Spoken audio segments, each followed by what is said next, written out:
Hay una serie de consejos sanitarios que están facilitando las autoridades para las personas que están yendo a ayudar, también para las personas afectadas que quieren limpiar, que quieren ayudar a desescombrar, cómo tienen que hacerlo para evitar contraer algún tipo de enfermedad. Bueno, pues lo primero que se recomienda es la ropa, cubrir con manga larga, con pantalón largo, para evitar que el agua infectada a lo mejor llegue a alguna herida que podamos tener. También utilizar protección, ya lo estábamos viendo, cada vez lo estamos viendo de forma más habitual, mascarillas, gafas y guantes. El tema de la limpieza con jabón o con gel hidroalcohólico es clave, incluso después de quitarse los guantes, si se ha estado trabajando con esos escombros, lavar las manos con agua y con jabón.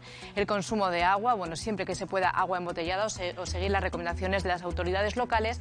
Y el tema de los alimentos frescos que han tenido contacto con el agua estancada no hay que consumirlos, y los que están envasados hay que limpiarlos bien con agua y jabón y dejarlos secar por lo menos una hora hasta que se abran esas latas, esos botes, o hasta que se vuelvan a almacenar.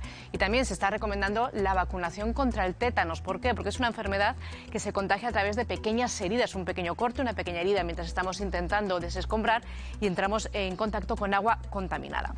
Sobre todo esto vamos a hablar con Daniel López Acuña, él es epidemiólogo. Buenos días. Buenos días, ¿qué tal? Bueno, estas son algunas de las medidas para tratar de, de contraer algún tipo de enfermedad, de evitar riesgos. Pero cuando hablamos de riesgos, ¿de qué estamos hablando? ¿A qué se están enfrentando las personas que están allí ayudando al pie del cañón? Sí, los riesgos no son solo para las personas que están ayudando. Cuando hay una inundación, una riada, un tsunami, hay riesgos asociados a la falta de abasto de agua potable, a la contaminación de las aguas estancadas con aguas negras o aguas con desechos fecales. Y existe también un problema con la cadena de alimentos y la posibilidad de la contaminación que están teniendo los alimentos por el agua, el barro y sobre todo las aguas estancadas que han sido infectadas. También existe un riesgo de que con el estancamiento de agua puede haber la proliferación de vectores que transmiten enfermedades como el mosquito tigre, que puede transmitir el dengue. Por eso las prioridades de intervención tienen que ser un abasto de agua potable, un monitoreo de la calidad del agua, un restablecimiento lo más pronto posible de las redes de alcantarillado y de desechos sólidos, y el poder facilitar alimentos preparados o alimentos que no estén contaminados para que la gente pueda satisfacer sus necesidades alimentarias. Hablaba de esos focos de infección, esas aguas negras, los mosquitos, los alimentos que puedan estar contaminados, pero ¿qué tipo de infecciones o de enfermedades se podrían contraer o a lo mejor ya se están contrayendo? Sí, fundamentalmente se trata de enfermedades gastrointestinales, de enfermedades transmitidas por el agua, que son pues, enfermedades ya sea bacterianas o virales. Puede haber transmisión de una bacteria como Escherichia coli, que puede dar cuadros diarreicos, vómitos, de otras bacterias que están en el contenido fecal y que han contaminado las aguas o el barro, o puede incluso haber una contaminación por virus de hepatitis A. Esos son los riesgos fundamentales. De ahí que quienes están participando en las tareas de limpieza y de rescate, pues deban usar manga larga, pantalón largo, botas, guantes y proteger con mascarilla. Hay un tema delicado del cual se está hablando mucho en redes sociales, y esa posible contaminación, ese miedo de que las aguas estén contaminadas por cadáveres de animales y por todos los cadáveres que se han ido levantando a lo largo de estos días. ¿Qué hay de cierto en esto? Sí, es muy importante despejar este fantasma y este mito.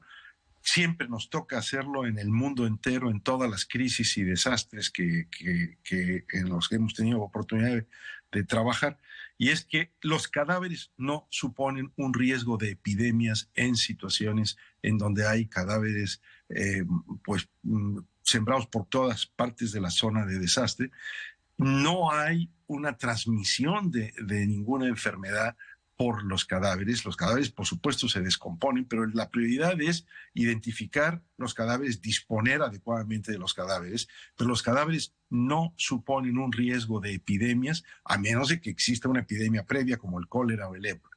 Y la recomendación de la Organización Mundial de la Salud, del Comité Internacional de la Cruz Roja, es no prestar atención a los bulos informativos que tratan de hacer ver que los cadáveres son el riesgo sanitario en este tipo de desastres. El riesgo mayor es el agua no potable, el agua contaminada, el riesgo de enfermedades de transmisión hídrica.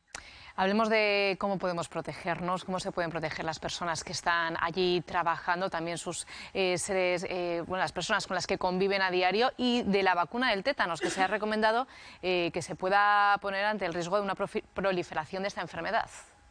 Sí, no es que prolifere la enfermedad. La bacteria que produce el tétanos está presente en hierros oxidados, en objetos sucios, y entonces una herida, un corte en una situación de muchos objetos contaminados, barro contaminado, puede desatar una infección por tétanos. Ahora, si se tiene la vacunación al día de tétanos, no hay necesidad de poner una nueva vacuna, pero si no hay un refuerzo reciente de los últimos 3 a 5 años de la vacuna de tétanos, que suele ponerse simplemente en la infancia, muchas veces no se ponen los refuerzos, sí es recomendable, especialmente para las personas que están en tareas de rescate y de limpieza, el tener una vacunación por tétanos. Y entonces, por resumir, ¿cuál sería la actuación más urgente que tendríamos que llevar a cabo, que se tiene que llevar a cabo en esas labores de desescombro y limpieza? Bueno, la tarea más urgente desde un punto de vista sanitario es restablecer el abasto de agua potable, mientras tanto garantizar que llegue agua potable a esas personas y hacer un monitoreo muy estrecho de la contaminación del agua para consumo humano.